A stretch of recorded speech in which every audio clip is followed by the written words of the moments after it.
Hi friends, എല്ലാവർക്കും infinity YouTube ചാനലിലേക്ക് സ്വാഗതം. രാജ്യത്ത് ആദ്യമായിട്ട് വയോജനങ്ങൾക്ക് വേണ്ടി ഒരു കമ്മീഷൻ രൂപീകരിക്കുന്ന ആദ്യത്തെ സംസ്ഥാനമായിട്ട് നമ്മുടെ കേരളം മാറി. അപ്പോൾ നമുക്ക് ഇന്ന് ഈ ഒരു ന്യൂസ് കംപ്ലീറ്റ് ആയിട്ടൊന്ന് നോക്കാം.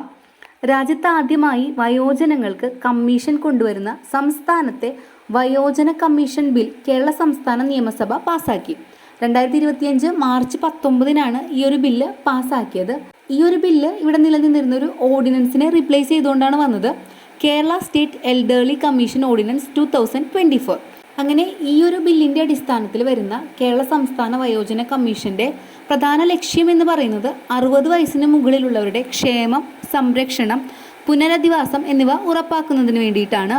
ഈ ഒരു കമ്മീഷൻ്റെ ആസ്ഥാനം സ്ഥിതി ചെയ്യുന്നത് തിരുവനന്തപുരത്താണ്.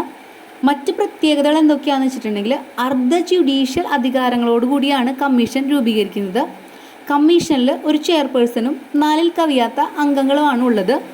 ഈ ചെയർപേഴ്സൺ ഉൾപ്പെടെ കമ്മീഷനിൽ നിയമിക്കപ്പെടുന്ന എല്ലാ അംഗങ്ങളും വയോജനങ്ങളായിരിക്കണം. അതുപോലെ തന്നെ അവരിൽ ഒരാൾ പട്ടികജാതി പട്ടിക ഗോത്രവർഗ വിഭാഗത്തിൽപ്പെട്ടയാളും ഒരാൾ വനിതയും ആയിരിക്കണം. ചെയർപേഴ്സണ് ഗവൺമെൻറ് സെക്രട്ടറിയുടെ പദവിയാണ് നൽകുക.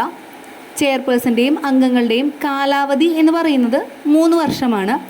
ഇത്തരത്തിൽ രൂപീകൃതമായ കേരള സംസ്ഥാന വയോജന കമ്മീഷൻ്റെ ആദ്യത്തെ ചെയർപേഴ്സൺ എന്ന് പറയുന്നത് മുൻ രാജ്യസഭാംഗം കൂടിയായ അഡ്വക്കേറ്റ് കെ സോമപ്രസാദാണ്. ഇതിലെ മറ്റംഗങ്ങളെ ഒന്ന് പരിചയപ്പെടാം. Amaravila Ramakrishnan, KNK Namboothiri, EM Radha, professor Lopez Mathew. ഇവരാണ് മറ്റംഗങ്ങൾ. ഇത്രയും ഡീറ്റെയിൽസാണ് ഈ ഒരു കമ്മീഷനുമായിട്ട് റിലേറ്റ് ചെയ്ത് വരുന്നത്. ഇതെല്ലാവർക്കും മനസ്സിലായെന്ന് വിചാരിക്കുന്നു. വീഡിയോ ഇഷ്ടമായെങ്കിൽ തീർച്ചയായിട്ടും ലൈക്ക് ചെയ്യുക, ഷെയർ ചെയ്യുക, സബ്സ്ക്രൈബ് ചെയ്യുക. താങ്ക്